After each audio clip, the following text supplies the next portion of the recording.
이게 진짜 항암제 시작은 이 살상용 가스였다라는 사실이 있습니다. 혹시 들으셔보셨어요?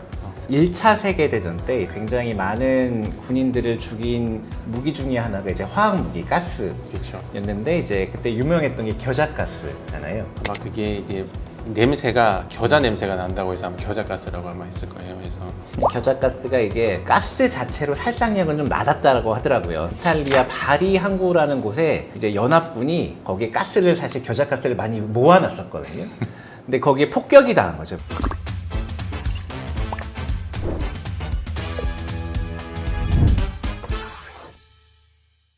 안녕하세요. 코스모TV 근암이 알고 싶다입니다. 오늘은 항암 치료의 역사에 대해서 저희가 함께 이야기해 보려고 합니다. 경북대학교 일산병원 혈액종양내과 김달룡입니다. 일단 처음에 오늘 이야기하려고 하는 거는 전쟁, 독, 그리고 기적이라는 내용으로 항암 치료가 처음 개발됐을 때 암울했던 시기에 대한 얘기를 좀 먼저 하려고 하고요. 오늘 허석재 선생님을 모셨습니다. 안녕하십니까. 저는 동아대학교 병원 허석재입니다. 선생님, 저희가 이게 암이 굉장히 오래된 질병인 거 혹시 알고 계셨나요? 그렇죠. 저희가 뭐 암이라고 하는 것은 최근에 들어서 세상이 바뀌면서 유병률을 많이 늘었겠지만 아주 과거부터 분명히 있었을 것으로 예상을 하지만 정확한 그 역사에 대해서는 잘 알지는 못합니다. 제가 이걸 하려고 좀 찾아보니까 네. 파피루스라고 아실 거예요. 파피루스라고 이제 이집트에서 나왔던 기록물을 얘기하는 거고, 에버스 파피루스라는 이제 기록이 있는데 여기에 뭐 감기 얘기도 있고 뭐 피임에 대한 얘기도 있고 뭐 감염 뭐 여러 가지 내용인데 여기에 암에 대한 언급이 처음 나온다고 하더라고요. 저는 아직 잘 모르지만 오늘 재밌는 이야기를 좀 들려주셨으면 좋겠습니다. 네, 이걸 번역해본 사람들 얘기를 들어보면은 그게 정말 우리가 얘기하는 암이냐, 이거는 정확하지는 않지만 기원전 1500년이니까 지금 이제 3500년도 전부터 인류에게는 암이라는 병이 있었던 것 같고, 그때부터 이제 많은 사람들이 이 병에 고통을 받았었는데 어떻게 우리가 이걸 풀어갔는지 오늘 좀 얘기하는 시간이 되면 좋을 것 같습니다.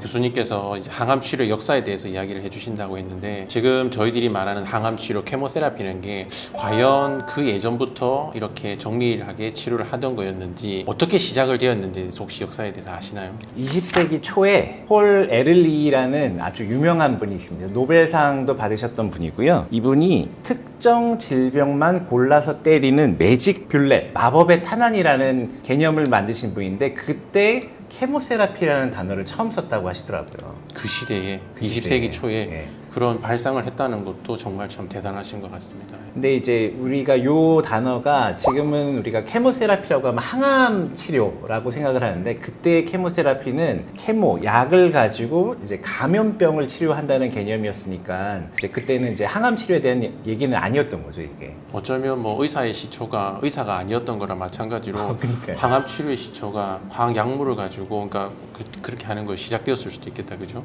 네. 그런데 항암 치료의 시작이 어떤 거에서 시작인 줄 아시나요? 이게 진짜 항암제 시작은 이 살상용 가스였다라는 사실이 있습니다. 혹시 들으셔보셨어요?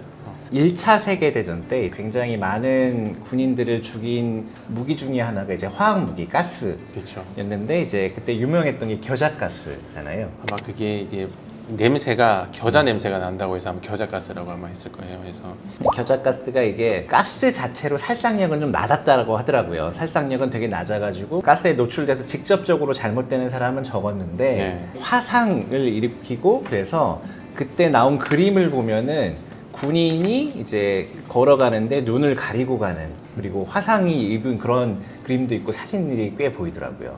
그러면 그게 어떻게 그러면 이 살상 무기에서 항암제로 발전됐는지 그 과정을 아시나요? 그러면? 그때 이제 43년인가에 그 전쟁을 하면서 가스 무기를 사용하지 말자라는 암묵적인 그게 있었던 것 같은데, 네. 이탈리아 바리 항구라는 곳에 이제 연합군이 거기에 가스를 사실 겨자가스를 많이 모아놨었거든요. 근데 거기에 폭격이 당한 거죠. 폭격이 당하면서 그래서 굉장히 많은 인명의 손실을 입었는데, 그때 보니까 겨자가스가 사망률은 좀 낮은데 평소와는 좀 다르게 너무 많은 사람들이 죽었습니다.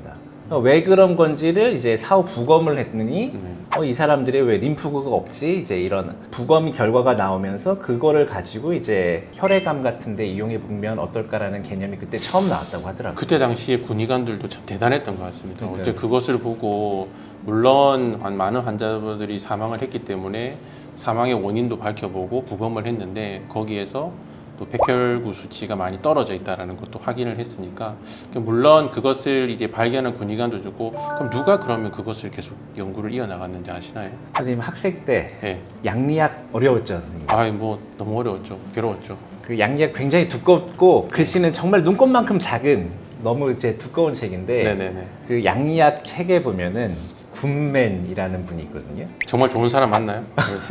저희는 너무 괴로운 분이었는데 네. 그 굿맨이라는 분이 연구를 해본 거죠. 그 약을 개조, 질소 머스타드라는 약으로 개조해가지고 환자한테 줘봤습니다. 줬더니 림프종이 좋아지더라. 라는 보고를 처음 한 거죠, 그때. 좀 대단한 것 같습니다. 그러면 그때 당시에 우리가 림프종이 있는 환자들에게 그것을 투여를 했을 때 그러면 그 림프종의 병이 좋아졌다라는 것을 다 입증을 했고 그때 당시에도 임상 연구나 이런 것들이 진행이 제대로 되었나 봐요. 이게 들어보면은 네. 다 말렸는데 그러면 안 되는데 왜냐면 그 머스타드라는 거는 이제 살상용 가스잖아요. 전쟁 무기인데 그거를 환자한테 주겠다고 생각을 한 거니까 사실 지금 기준으로는 절대 그러면 안 되는 건데 이제 그런 게 전쟁 무기가 이제 독이 환자한테 쓰이는 특이한 상황을 저희가 이제 겪게 되지 않았나. 무모한 도전이었지만은 인류 역사상에서는 참 위대한 발견이었던 것 같습니다. 네. 그러니까 항암제는 결국 혈액암으로 이제 치료하면서 많이 발전했던 것 같은데 또 백혈병이 있잖아요. 네네. 그러니까 하버드에 이제 되게 유명한 다나 파버 센터라는 곳이 암센터라는 게 있는데 거기에 파버라는 이름, 시드니 파버라는 분인데 이분이 이제 연구를 한 거죠. 백혈병 아이들한테 엽산을 줬더니 병이 나빠지더라. 그런 발상을 또 어떻게 하셨대요? 엽산을 못 먹게 하면 방해가 되겠네 이제 네. 라는 생각을 그때 하신 거죠. 그래서 이제 그렇게 이제 발견된 약이 아미노프테린이라고 하는 약이거든요. 이게 지금은 너무 독성이 강해가지고 현재로서는 잘 사용하지만 그 약을 더욱더 개량하고 발전을 시켜서 만든 것이 메토트렉세이트라고 하는 MTX라고 하는 약이고 현재도 지금까지 뭐 여러 가지 혈액암을 치료를 할 때는 아주 유용하게 사용하고 있는 약입니다. 이제 이렇게 약이 좀 개량되는 것 같고 아까 질소 머스타드도 이게 개량이 돼서 지금은 질소 머스타드를 쓰지 않지만 이게 유방암 환자한테 정말 많이 쓰는 사이클로포스파마이드가 이제 이걸 개량한 약이거든요. 네네. 참 저희가 전쟁 그리고 엄청나게 어리숙했던 연구 과정을 통해서 지금은 이제 환자분들이 많이 도움을 받지 않나 싶기도 하고 이때도 백혈병이 사실 치료는 잘 안 됐었거든요. 하버드의 유명한 연구 기부재단 지미 파운데이션이라는 데가 있더라고요. 네네. 거기가 왜 지미 파운데이션이냐면은 그때 백혈병을 앓고 있던 아이가 이제 TV에 출연한 거죠. 연구비를 좀 우리 달라. 아이의 이름을 직접적으로 노출을 할 수는 없으니까 가명으로 짐이라는 이름을 일단 하기로 하고 TV에 나와서 그 아이가 보스턴 야구를 TV로 보고 싶어요 라고 이제 하면서 그게 이슈가 돼가지고 엄청난 성금이 모이고 연구비가 모여서 의학의 발전에 되게 도움을 많이 줬다고 하더라고요.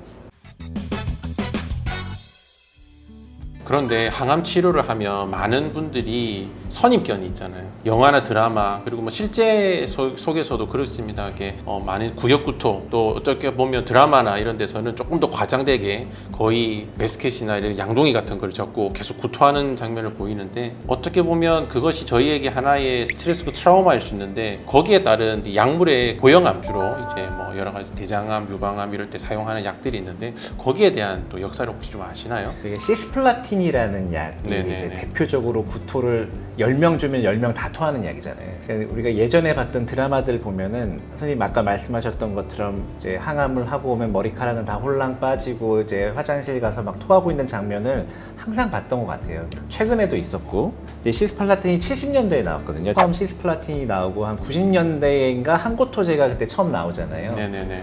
그때까지 논문들을 보면은 환자들이 힘들어하는 고통 1순위가 구토, 구역 구토였고 안타깝네요. 근데 그 이후에 나오는 그 논문들을 보면은 부작용에서 힘든 게 뭐가 힘들어요 이제 설문조사하고 보면 순위가 뚝뚝뚝뚝 이제 많이 떨어졌죠. 이제 네네네. 저희는 아직 그 약을 직접 주입을 받아보지 못했잖아요. 근데 제 환자분이 남자분이셨는데 선생님이 소주를 한 두세 병을 한꺼번에 그냥 들이켰을 때 그 느낌 같다고 속이 너무 울렁울렁거려서 너무 힘들었다고 하더라고요. 그래서 참 안타깝긴 했습니다. 근데 또 요즘은 세상이 또 많이 좋아졌지 않습니까? 그래서 이런 구역구토를 조절하는 좋은 약이 또 나와서 많은 환자분들이 힘들지만은 그래도 예전에 비해서는 조금 더 나은 환경에서 치료를 이어나가고 있는 것도 좀 다행인 것 같습니다. 네.